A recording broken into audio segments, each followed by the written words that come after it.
glass when you fly, but I guess I can't really say that. And then speaking of the silent auction, darn, I had a hard time remembering if Mokel was spelled with 1 or 2 L's last night when I was bidding. What a great convention this is.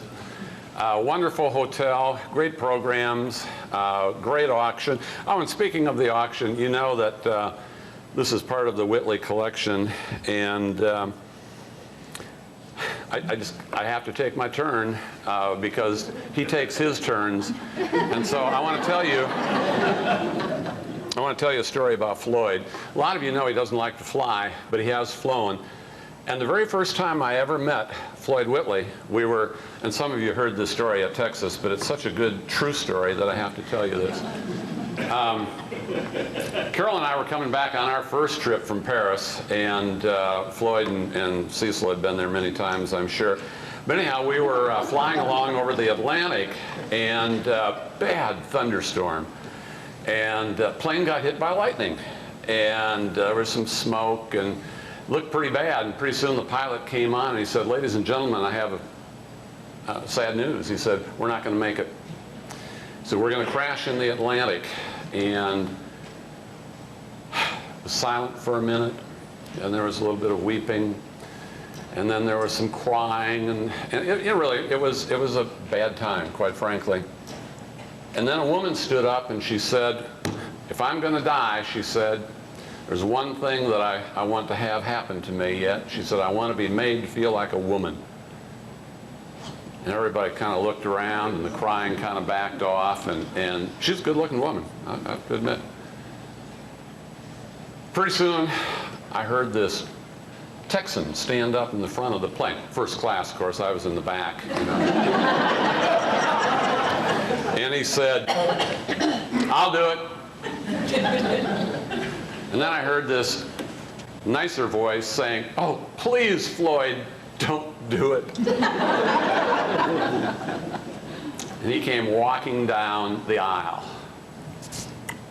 You know how those Texans walk. He unbuttoned this button.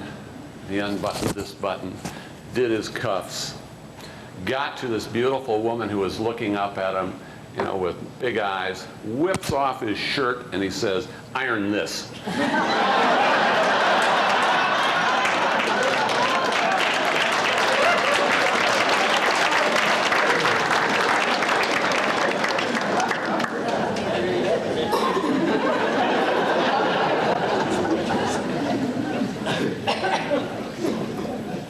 Floyd's still mad because he couldn't grow a ponytail. And you know, last year, remember at the history of HOACGA, I told you that Floyd and I used to be in a band, and that wasn't the truth. Floyd was, but I wasn't. Well, first of all, Charlie and Eleanor, would you stand up? I you know, don't mean to get you exercising here and all, but let's thank them again for the hard work that they did.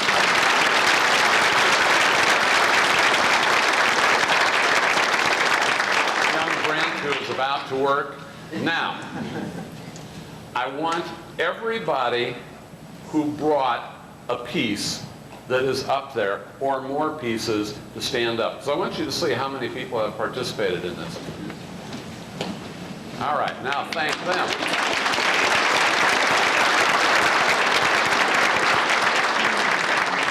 Now the reason I did it that way is, first of all, a lot of people have participated. And second of all, this way I didn't screw up by missing somebody. So if you brought something and you didn't get recognized, it's because you didn't stand up. One of the things that I've told people a lot is that I only talk about things that I have owned, and therefore I know a lot about that particular pattern or piece. And so this will be a very short seminar. I'm only teasing. One year, back about 5 or 6 years ago, Carol and I actually doubled our Millersburg collection. We went from 4 to 8 pieces. But like any other piece of Carnival, I think it's important to know that there are good pieces of Fenton, there are good pieces of Northwood, there are good pieces of Millersburg, and there is also the opposite. And so I think most of us in this room are committed to keeping the very best. Somebody asked me if I was going to talk about every piece, and I said absolutely, and that about 2 o'clock we'll break for lunch. And then somebody asked me why I was wearing a tie. And I said, I'm going to have a contest. And the contest is going to be, these are Winnie the Poohs. I'm a grandfather, you know, and these are Winnie the Poohs. And the contest is count the number of Poohs on the tie. And see, what I'm trying to do is to deflect your interest from what I'm going to say to counting the Poohs on the tie. One last thing before I really do get started on Millersburg. When the program is over, don't touch. And you see, I can say that to you because none of that is mine. If it was mine, it would sound like I'm being protective. What I'm being protective of are the many people that stood up. It isn't. Now, if you want to touch it, ask the owner. And the owner will probably say it's fine, but don't touch. It is a huge risk. It is a huge undertaking to bring this from all parts of the country, put it on display, and to have somebody come up with a ring or whatever. We just can't do that. So please honor that. I would also like to recognize some of the people that I consider to be the real Millersburg experts. Marie McGee. I told Marie, Marie, stand up. I told Marie that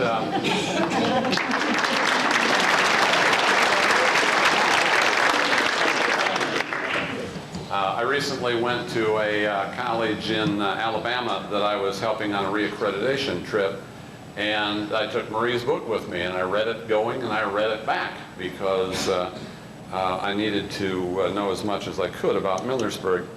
Also like to, I don't think Don Doyle is here, but he certainly has been instrumental in the past few years in Millersburg. But there are other people too, like the Wagners from Ohio, they're here. Hostetlers from Oklahoma, and now I'm getting in trouble, I'm naming people, and I probably won't name enough people, but these are some of the Houghtons from Missouri. These are people that have really been very interested in Millersburg. Now, a lot of you have great Millersburg pieces, but you haven't really specialized in just Millersburg. So I'm trying to get out of what I'm saying right now. So I'm going to talk about the history of Millersburg. The founder, of course, and you've read these books, but let me just impress upon you. The founder was John W. Fenton. Fenton, Frank's uncle. I checked with him this morning to make sure that was true, and it's true. His uncle, the brother to his father, who had started the Fenton Glass Company, art glass company. And so it's important for us to remember that it was a Fenton. I guess Frank would argue that it was a Fenton that started Millersburg, and it certainly was true. Remember, you've all been, I hope you've all been to Williamstown, West Virginia to see the Fenton factory. Not far away is Millersburg, Ohio. The Hipkins, H-I-P-K-I-N-S, Novelty Mold Company was kind of in cahoots with Mr. Fenton as he started the Millersburg Glass Company. They made the molds, but it's also important, and if you read the books you'll see this, they were also a part of the downfall of the Millersburg Company because they were among the first to sue for non-payment. And you all know that one of the big Millersburg problems was not with the quality of glass, with the design, with the radium finish, anything about the glass, but rather it appears that there were some business problems. And if you don't pay attention to business, you won't be in business very long, even if you make great products. The initial production of Millersburg was undoubtedly in non-iridized crystal that was made to rival cut glass, which had been very popular just before the turn of the century. The earliest pieces were produced probably about 1909. The company, of course, failed financially by 1911. So there you have that 2-year period of time. It did reopen one more time as the Radium Glass Company with new investors, with John W. as the mastermind there. But by May of 1912, it also had closed down. And so they really weren't able to ever get that company going again. As a result of that, we have the many rarities from a company that was in business for such a short time. Well, one of the things that I want to talk about is what makes Millersburg distinctive. Certainly the very fact that it was such a short-lived company makes it a very distinctive glass. Probably the thing that we think of, however, is radium iridescence. That is the radium finish that they put on. It was probably, see how I always hedge on everything? It was probably created by putting it on, spraying the salts on, as we commonly call it today, the salts, at a lower temperature, not a higher temperature. And so it would be critical when they were putting on the salts, the iridescence, to have a lower temperature. And that, of course, and remember, we didn't have quality control back during this time. And as a result of that, it's got to have been harder, it seems to me, to catch the temperature at the exact time to put the salts on to make the radium finish. Satin finish, most of the Carnival is what we see on most of the Carnival. It was put on at a hotter temperature. Therefore, also, you can conclude, why do you find a piece of Fenton? Why do you find a piece of Northwood that appears to have a radium finish? Because the temperature, you know, the guy took a drink of water or whatever it was in the cooling down process before he sprayed. Other things that are interesting about Millersburg: Vaseline glass, also known as canary, yellow topaz, or yellow green. Why? Haven't the foggiest. Haven't the foggiest. And you know, the interesting thing, those of you that had kids through the 60s or you know, the whole black light thing, I don't know how far black lights go back, but I don't think that John W. said, hey, cool, look at this, as he put up a black light and had something that glowed. And of course, uranium and the other, can't think of the other product that goes into Vaseline, wasn't at issue back during that time. But I will tell you this, we had a collector, Mike Kane, who lived in Texas for a while, worked on a nuclear plant. He brought a Geiger counter one time to a meeting and walked up and down a row of glass, not this big, and as he would get by the Vaseline, guess what it would do? Go click, click, click, click, click. So interesting. Probably the very first pattern that was created by Millersburg Glass was Ohio Star and Hot Star and Feather in crystal. According to Marie McGee, my expert, there were no names ever put on in the Butler catalogs and the other advertisements. And if you look in her book, you'll see that there are a bunch of advertisements that she has found, and it talks about the radium glass, Millersburg glass, and so on. Never a name put on it. And remember, a lot of the names that we have on this Carnival glass came from the early people, the early collectors, Presnick, Hartung, and so on. And sometimes we have different names. Millersburg glass, in terms of color, is very basic. A lot of marigold, a lot of green, a lot of amethyst, and you know that there is very, very little blue. And a lot of the blue is not my kind of blue. You basically don't see electric blue. I happen to like electric blue. There are some pieces, though, and there are some pieces here in blue that, if they're not electric, they sure are the next thing to it.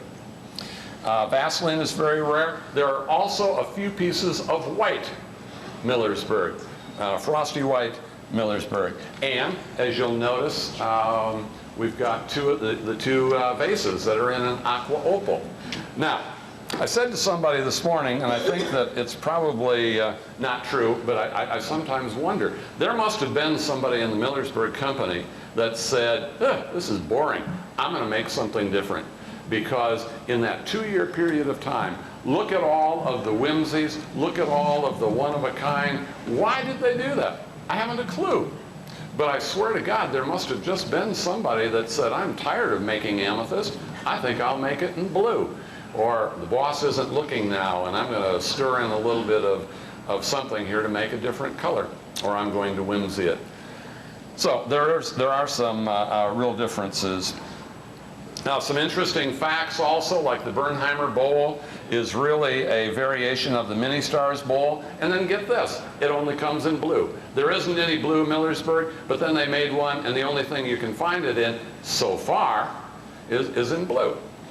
And I try and qualify everything I say, because as soon as you say it, it's the only one somebody in the back of the room says, well, I've got 6 of them at home. I don't mind that, but Charlie sure gets upset about it. There's some advertising, and so Millersburg really tried to branch out. They tried to get into a lot of areas very quickly. There are some of the small advertising pieces like Campbell and Beasley and the Green Guard Furniture Store and so on. The Cleveland Memorial Ashtray, interesting piece. Mr. Resnick, who has written a wonderful book on advertising, says that he thinks it was from the Cleveland Industrial Exposition in June of 1909. But if you look at the history, it doesn't really fit, because they were probably producing crystal at that time. So was this the very first piece that they made? I don't know. I don't know, and I don't know that we'll ever know. But certainly those ashtrays are very, very interesting. Then you've got the courthouse bowl. Oh, and by the way, I was talking to somebody about the courthouse bowl, and they told me a really interesting story. They said they had been to court recently. I said, oh, really? And they said, yeah, it really turned out to be a really kind of a wacko experience. And I said, really, what happened? He said, well, we were all sitting in court waiting for the judge to come in when the devil showed up. Lucifer himself came down into this courtroom, and people were exiting in every direction, running over each other, out the windows, out the doors, and so on. Except for one guy, one older gentleman, sat there. And the devil looked at him and he said, you know, aren't you afraid of me? And the guy looked at him and he said, nope. He said, do you know who I am? He said, sure do. The devil was getting a little bit concerned, and he looked at him and he said, well, may I ask you? He said, why aren't you afraid of me? He said, hell, I've been married to your sister for 48 years.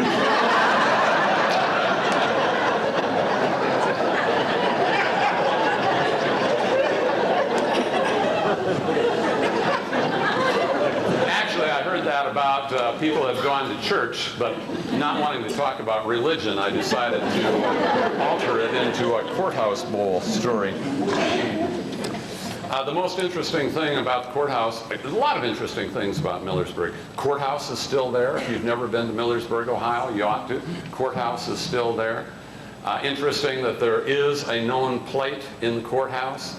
There's ice cream shape, there's radium, there's satin, there's ruffled, and then there's unlettered. Some of the lettering is left off on some of the pieces regarding the courthouse. And by the way, I've also read some interesting history of what the peacocks that Mr. Fenton seemed to love did around town, and in particular on the steps of the courthouse. All right, you got that. I'm going to move on. Now, you know, you just can't have a bunch of beautiful birds walking around town without them breeding, having more little peacocks. And the more peacocks you have, the more that they do, and it got to be a mess. And it's interesting because we look at Millersburg now, and we think of Millersburg as such a wonderful place, and that Mr. Fenton had brought this factory there and so on. But I'll bet there were some people in town that weren't totally happy with him back during that time because of his peacocks. Some other things interesting about Millersburg. Isaac Benish bowls with Benish spell drawn. They didn't have spell check on their computers back then, and so they had Benish spell drawn. There is a Mini Stars chop plate in marigold, and again, almost any of these pieces that you find, there is some kind of a variation, whimsy, color difference that makes Millersburg especially interesting. Some of the water sets are just hard as heck to find. For example, in Morning Glory, there are only 4 in amethyst, 2 in green, 3 in marigold, and 1 in red. Just checking. just checking to see if you were still listening. Everybody knows there aren't any in Marigold.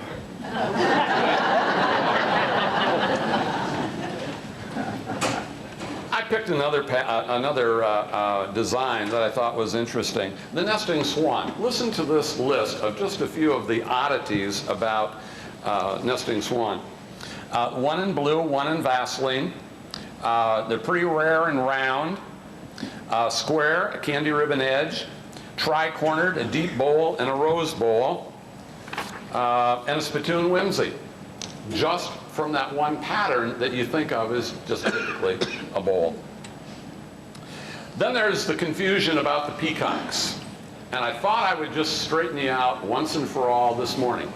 So, here it is. Peacock. Nope. I'm just going to just flat out read this to you. Listen carefully, because the test is hard. Peacock, no bee, no beating.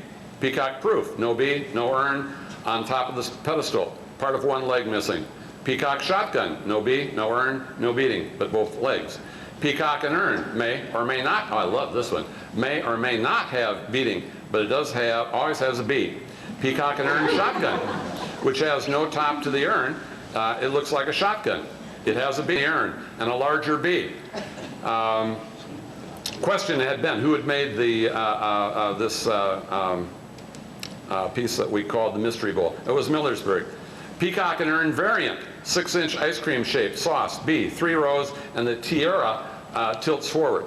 Now, let me tell you, if you want to get really technical about this, I want you to go home and count the tail feathers. We have people's vases, and you've heard the stories about that. How many times have you seen 3 of them in one place? They come in amethyst, blue, green, and marigold. And then we have the pipe humidors down there, which again is a very, very unique piece of glass, amethyst green and marigold. The rose column vases, again, on the table down there. And you're going to see some in the auction tomorrow. These are mold blown. They're 10 inches high, about 5 inches wide. Green marigold amethyst, 2 blue, and 1 with some fired on flowers, which means it was done in the factory. You've got some pin trays, and by the way, many people say that it was the pin trays that brought about the final demise of Millersburg, because they were used as giveaways to the people in the town. I don't know if that's true or not. I do know one thing, it's darn hard to find a pin tray without a nick on the bottom. Apparently they had trouble getting them out of the mold. And then trout and fly, a couple of plates, and vintage with the hobnail back. Again, an unusual piece of Carnival. Well, there are a bunch of great rarities here, and Brent is going to help me with those, and we're not going to pick up all of them. But the very first one I'd like to point out is the acorn Vaseline compote. And there's a little story with this that I want to tell you too. Some of you have asked, how did Carol and I ever get married? How did we ever meet and then ultimately get married? I guess many of you think it was a real mistake. On her part, of course. But let me tell you, where we met. We met in, you're going to laugh, we met in Beloit, Wisconsin. Carol was, yeah, it's true. It's true. We met in Beloit, Wisconsin. Carol was an early Carnival glass collector, and she had grown up in Milwaukee, and I'd grown up in South Dakota. And I'd gotten into Carnival glass early on, too. And we met in an antique store in Beloit, Wisconsin, where we were looking at an acorn Vaseline compote. And what really surprised me about this whole thing is that years later I found out that George Loescher lived there, and they only wanted $12 for the thing, and Carol and I were trying to see if we could figure out a way where we could buy it together, and then they told me it had been there for months. But apparently George just wasn't out looking for Millersburg at that time. Is that right, George? Isn't that about how it goes? Pardon me? Isn't that about how the story goes? I think it's a story, yeah.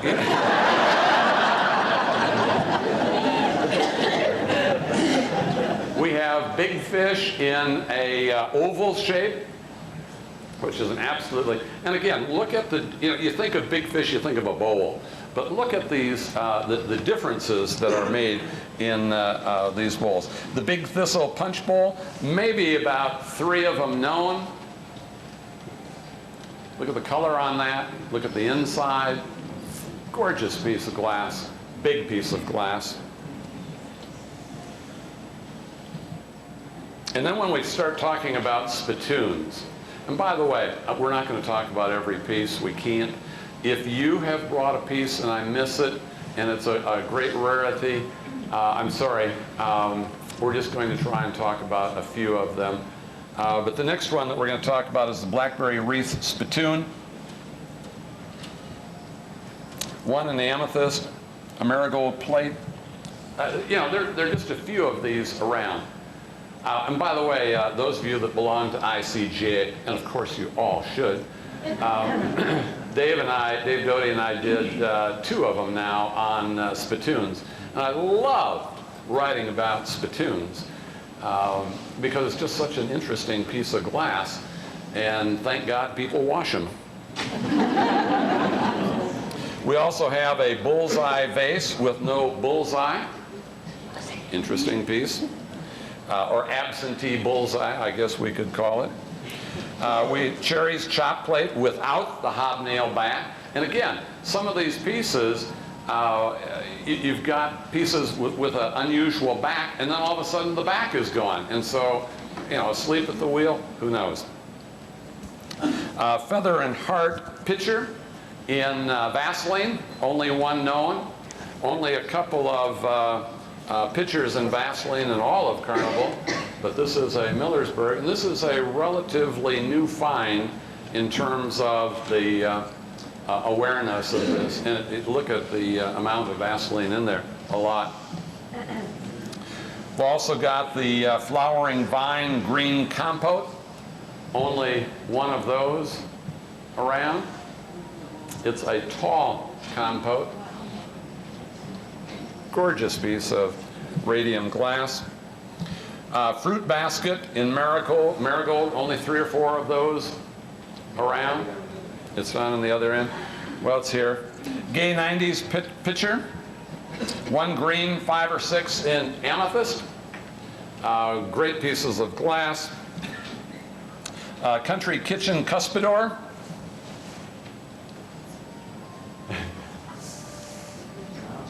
Back in the seas. Courthouse unlettered bowl.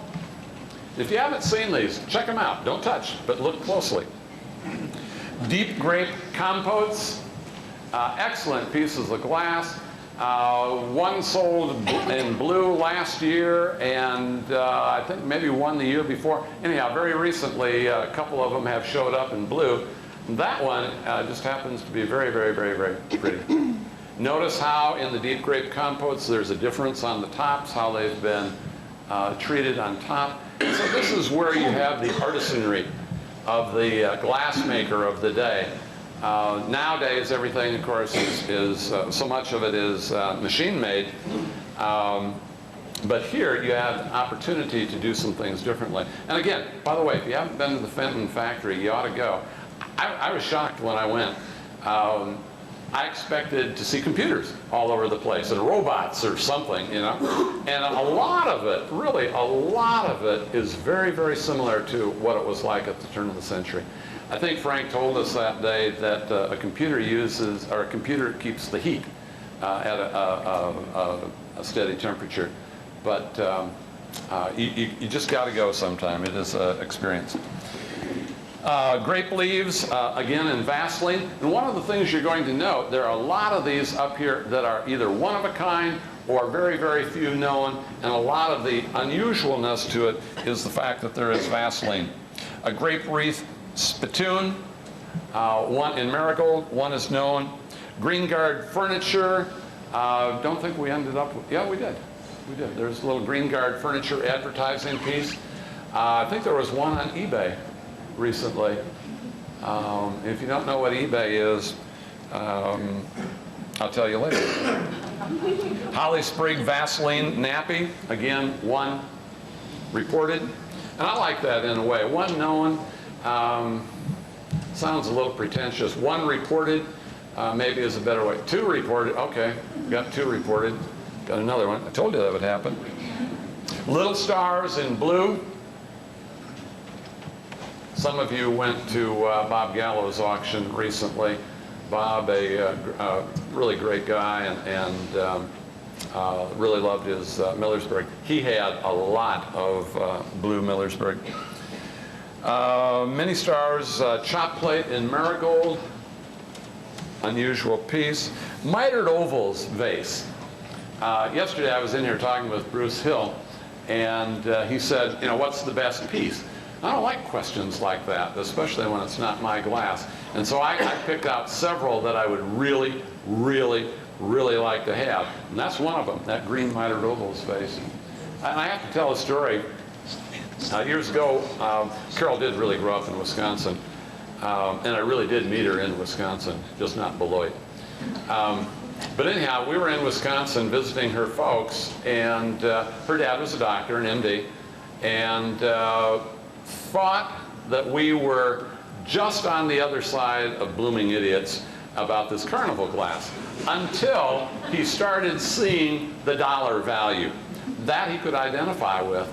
So anyhow, one day we were up in Milwaukee, and I had journeyed out by myself that morning to see a friend about buying a mitered ovals vase.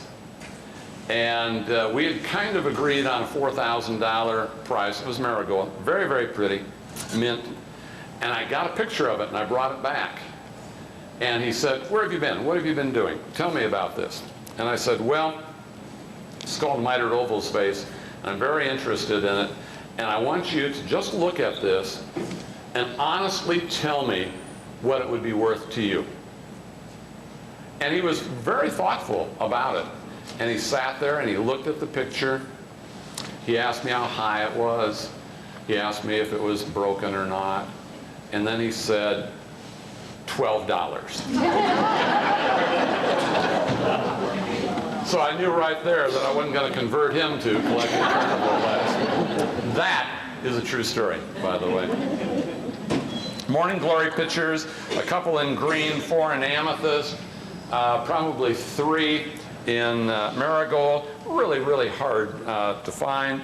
Multi-fruits and flowers pitchers, a couple in green, 4 or 5 in amethyst, 3 or 4 in marigold. And so it isn't, you know, on a lot of these, it's not like they made a whole bunch of marigold and then just for the fun of it, they made a few in green or amethyst. A lot of these are just flat out rare and everything. Nesting swan, some really interesting variations there. 1 in Vaseline, 1 in blue and an ice cream shape, 1 in green, a plate. The Ohio Star vases, those came up for auction in 98, last year. Very interesting pieces. Certainly, you know, you would just have to conclude, or I would at least, that those were experimental pieces. The Olympic compote, only a couple known in green. On the internet the other day I got a message, and I didn't read well. I thought that it said that Don Grizzle had found a blue one, but he didn't. He found an Olympus bowl in green. But that was pretty close, I thought. Got my thinking going, at least. Peacock chop plate, 4 or 5 in amethyst, maybe 3 or 4 in marigold. Somebody told me that if they had asked Don Moore to name his most favorite piece, that he would say that chop plate. Peacock shotgun bowl in marigold.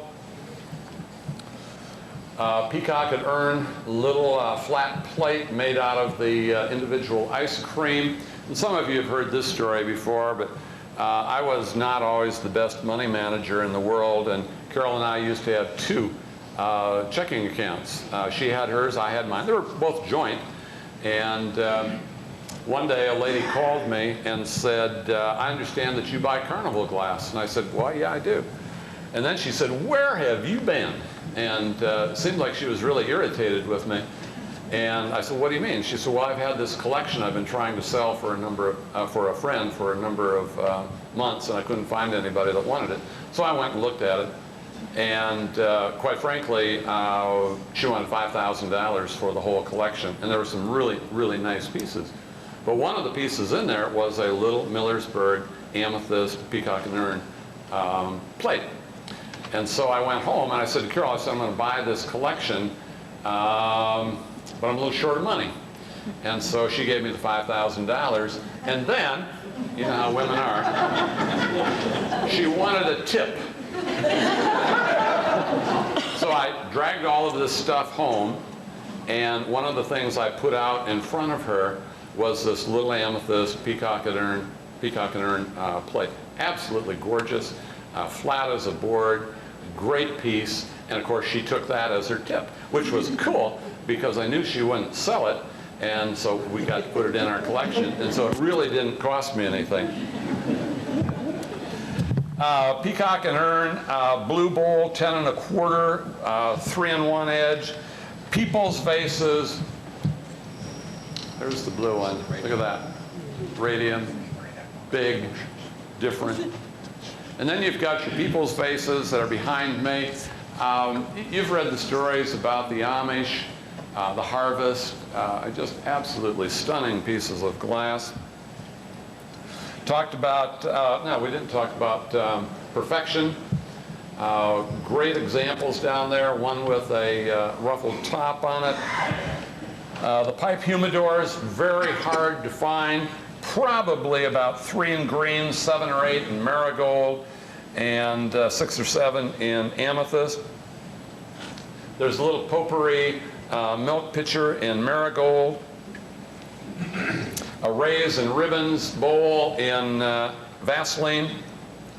The Roslyn jelly compote, amethyst and green, none known in marigold.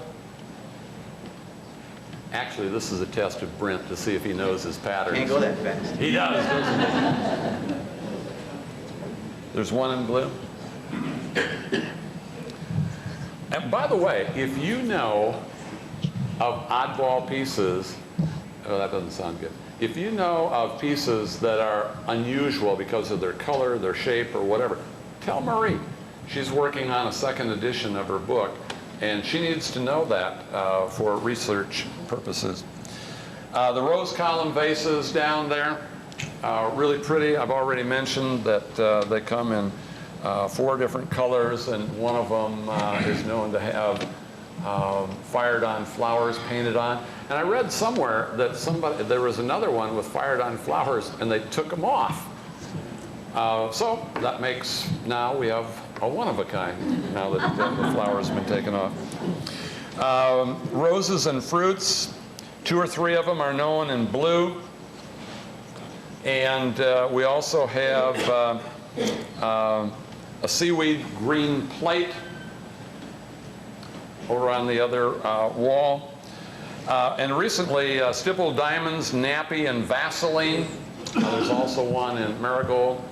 That's the one you just got, right? No? Okay. Okay. What's the one you just got? Yeah, yeah. And that came out of Texas. Saw it a long time ago. And matter of fact, we brought it one time to, maybe I was up here to HOACGA, just to show. And it was in my possession. That means I was transporting it for a short period of time. Stippled diamonds, so we just talked about that. Wild rose lamps, 2 different sizes. The large one has a lady medallion on it. We have a couple of pieces that are missing. But really, when you take a look at what is up here, these are pretty minor. We do not have the fine cut and oval back pattern, nor do we have the fine cut and heart back pattern. But most of the rest of them, I do believe, are here. Oh, by the way, somebody asked, what is this package sitting up here? I'll tell you what, folks. I'll tell you what. I almost was late this morning getting here. You know, we flew in yesterday, and Our plane was about 3 hours late, and our room wasn't ready. But anyhow, we got in late. And no more than got in my room, and I had a phone call. And the phone call said, "Remember my internet message to you last week?" And I said, "Yes."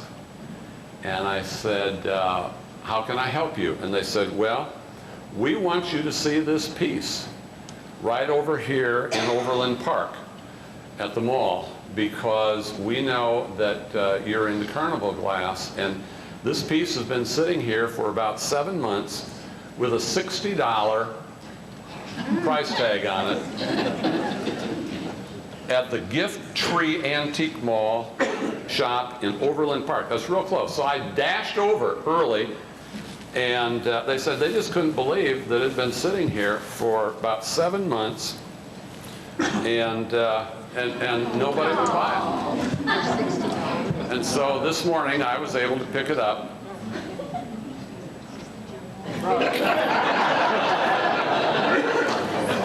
I'm teasing, Charlie. This green trout and fly plate belongs to Wayman and Nyla Espy from Illinois, and I asked them this morning if I could borrow it so I could have fun with Charlie. So I'm going to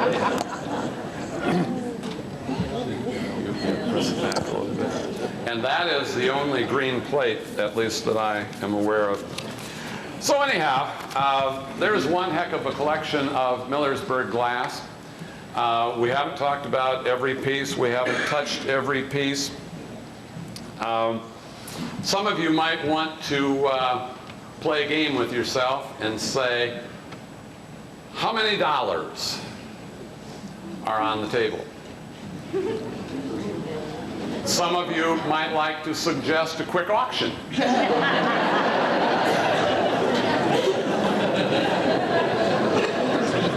couple of auctioneers would like to suggest a quick auction. How about door prizes? There could be, but probably not.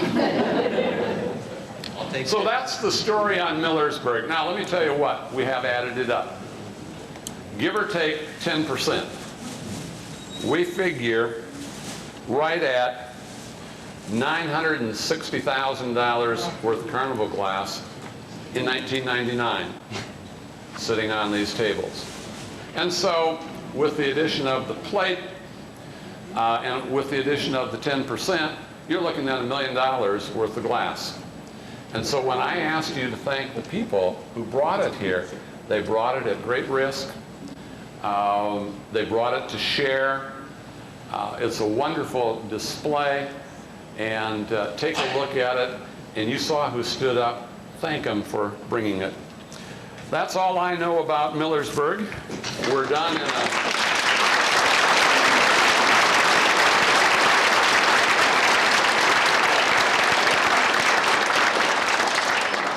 We were done in a relatively short period of time. I know how your bladders are. And so thank you for coming. Feel free to look, and then in about a half hour, so right at about 11:30, doors are going to close and they're going to video it, and then you can buy it so that for all time's sake you'll have a picture of it.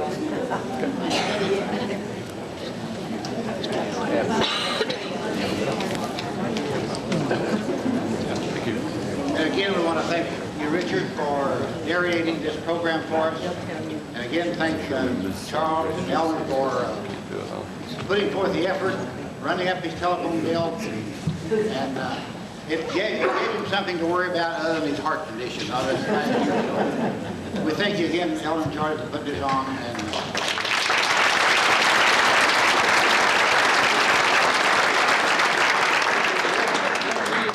the next. All right, we're rolling. That's the big thistle punch bowl. Millersburg, 3 known, 2 perfect ones, 1 badly damaged. They're all in amethyst.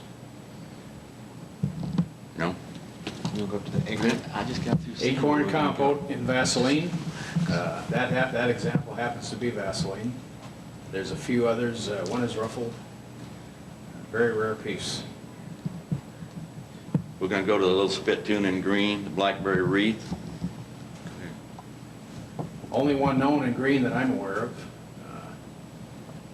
And there's an amethyst, or a marigold one right next to it. I don't know of any in amethyst. That little plate is blackberry wreath. It's a 6.5-inch plate. That may be the only one known, I'm not sure, but the amethyst one next to it, I believe, is the only one ever found in that color. Then we're gonna go to the big fish in Vaseline.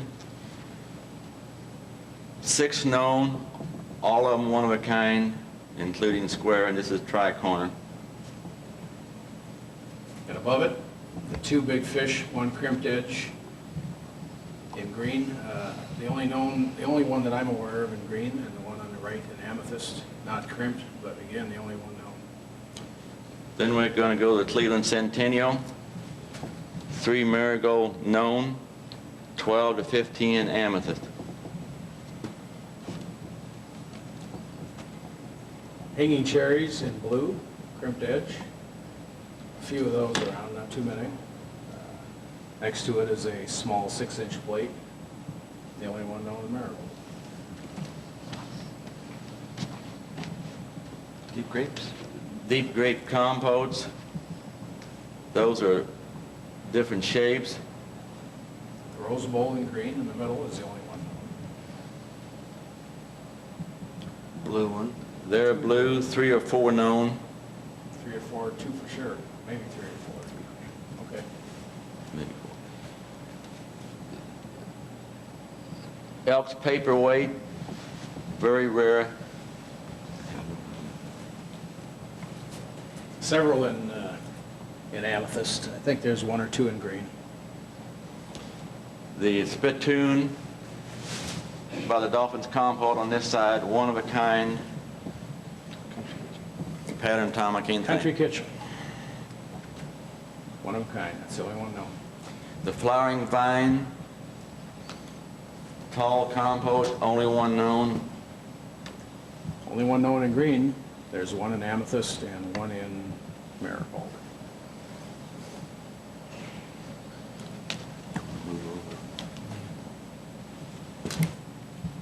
Feather and heart, Vaseline water pitcher. Absolutely the only one ever found. And above it is a fleur-de-lis compote in green. It's the only fleur-de-lis compote in any color. It was apparently an experimental piece. Don Doyle has the original mold drawings from Millersburg on that compote. We're going to come down to the green gay 90s picture, only one known in green. On the side of it is the amethyst, 5 or 6 known in amethyst. Fruit basket up above, 4 known in amethyst, possibly 1 or 2 in marigold, not completely confirmed. Up above that is the grape leaves. The green one on the left is one of 5 or 6 found in green, but each one is a different shape. Square, triangle, different shapes. And the one in the center is the only known one in pure Vaseline. Underneath that is a hopstar and feather butter dish, marigold, only one known. Over to the right is hopstar and feather whimsy spittoon shape, right there from the Rose Bowl. Only one known in any color. Up above is the hopstar and feather vase. There's 2 or 3 in amethyst and 1 in green, and they're all pulled from that from the Rose Bowl. People's vase, the one on the left is blue, it's the only one known. The one in the middle is amethyst or purple, 5 or 6 now known. Green, only one known. Also known as 1 marigold, it isn't here. Down below, multi-fruits and flowers pitcher, in green in front, 2 known. On the right, marigold, 3 or 4 known. On the left, amethyst, 5 or 6 known. The multi-fruits and flowers punch sets, one of those has the scroll and grape interior. Perhaps you could pick that up and just tilt it towards the camera. There's 2 of those known with that interior pattern. This one was found just recently. Mitered oval vase up above in green. Not as rare, but very desirable, very beautiful. Probably 10, 12 in each color of marigold, amethyst, and green. A table set in basically blue. One piece is green. Obviously the only one known. On side of it is a hobnail pitcher in amethyst. Very rare. On side of it is the green. In between them are green, amethyst, and marigold tumblers. There's also marigold pitchers, no more than 6 of any color known. Honeycomb and hopstar vases. One on the left is blue, the one on the right is amethyst, the one in the center is crystal. Just a couple known in those colors. Very, very rare. Down below, many stars. Tri-cornered, square, extremely rare. I'm not sure of the rarity. Possibly the only one known in tri-corner, maybe. In the Vaseline. 2 of them are Vaseline, I believe. We have a square Vaseline on the right and a ruffled Vaseline on the left. The square one on the right is the only one known. There are 2 or 3 known of the one on the left. And the plate in the middle in marigold is the only one known. Up above them is a holly sprig in Vaseline, 2 now known. Green, it's fairly common. Up above is a Maryland pitcher in marigold and amethyst. Okay. The Maryland pitchers are known in 3 colors. That's marigold and amethyst there. There's also a green, which is very rare. Down below are night stars, bonbons, very, very scarce in all colors. And the one-handle nappy, there's only 1 known in green and 1 or so known in amethyst. Morning Glory pitcher in green with a tumbler, green tumbler with it. There's 2 green Morning Glory pitchers known. On the side of it is an amethyst Morning Glory pitcher, 4 of them known. There's also 3 marigold known, but not here. Down on the bottom, we have nesting swan, a square one, and the next one is a rose bowl in marigold. It's the only one known in any color. The green one in the center is a plate shape, and to the right of the green is a blue ice cream bowl, 2 known in blue. As far as we know, the green plate is the only one known. Yes. No. Ohio Star in aqua opal or green opal, whichever you prefer. There are 2 of them there, the only 2 known. Sold in 1998 at a Tom Burns auction. The pair has always been together. Primrose bowl. It's Vaseline. It is Vaseline. It is Banana boat with banana boat. candy ribbon edge. Back up on top to Ohio Star. The one way over on the right is white. And as far as I know, it's the only one ever found. Down below that are perfection pitchers. The marigold, 5 or 6 known. Green, same way, 5 or 6 known. The amethyst, 12 to 15 known. We go back to the marigold tumblers, very rare, probably only 4 or 5 known in marigold and or green. Above those are 3 pipe humidors. They come in 3 colors, amethyst green and marigold.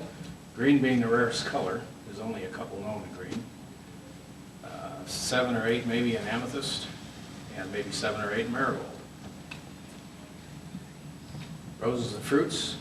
The rarest color you'll find in that pattern is blue, and there's 2 or 3 known in blue. That's the Olympic compote. It's the same exact compote as the more common flowering vine. There's one known in green and one known in amethyst. Might want to cut that down here now.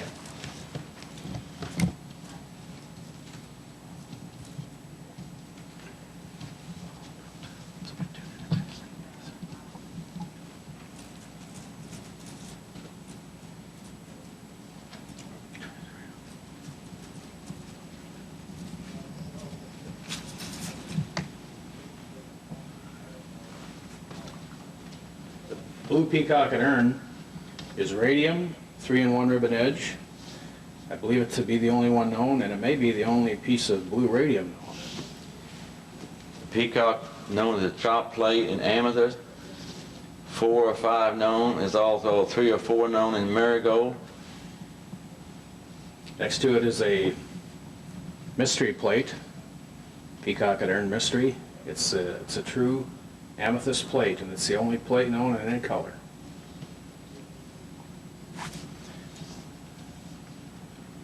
Vaseline, Millersburg peacock, banana boat shape, the only one known. Peacock's rose bowl in the middle, and to the right of that, and maybe you can turn that towards the camera,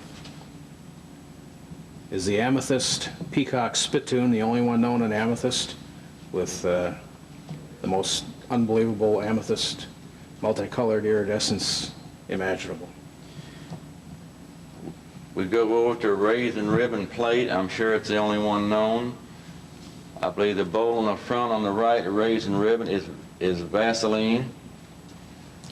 Then that second bowl is a Vaseline bowl. Then we go to the Rosslyn jelly compote. There's 3 known in green. I believe on the right, the amethyst one, there's 2 known. Over to the right, we have rose columns. Blue, 2 known. There's a number of marigold and a number of green. There's 1 known in a factory experimental painted piece. And then that second one from the right is the only one that I've ever heard of in emerald green. Seaweed ice cream bowl in green. I'm not sure of the number of those. They're very rare in that size.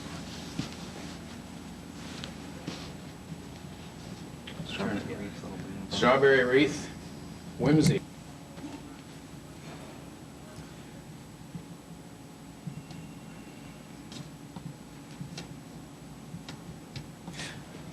Stipple diamond, 1 handle nappy. There's a green one there and a Vaseline, and it's 1 marigold known. All 3 presumably are one of a kind at this time. Then to the right is a trefoil and fine cut chop plate. It is basically a back pattern normally. This one is iridized, one of a kind. Trout and fly plate, only plate shape known in green. Whirling leaves. We have a very rare square one on the left in amethyst, radium finish, one of a kind. This one on the left is one of a kind. And on the right is a Vaseline square crimped edge, and it is also one of a kind. In the back are 2 blue ones. There's 4 known altogether. We have 2 here in the display. And all of those that are known are ruffled. In the compotes, a wildflower in green. I believe that's one of a kind also. Behind it is a light marigold. And I believe that's also one of a kind. On the side of that is a zigzag tricorner bowl, not the rarest in the world, but maybe the prettiest. The wild rose in the back is an example of many different sizes and shapes of wild rose. They come in amethyst, green, and marigold. And they also have the lady's medallion on the inside, and they come in about 4 or 5 different sizes, all the way from a short, squatty sewing lamp to a taller lamp.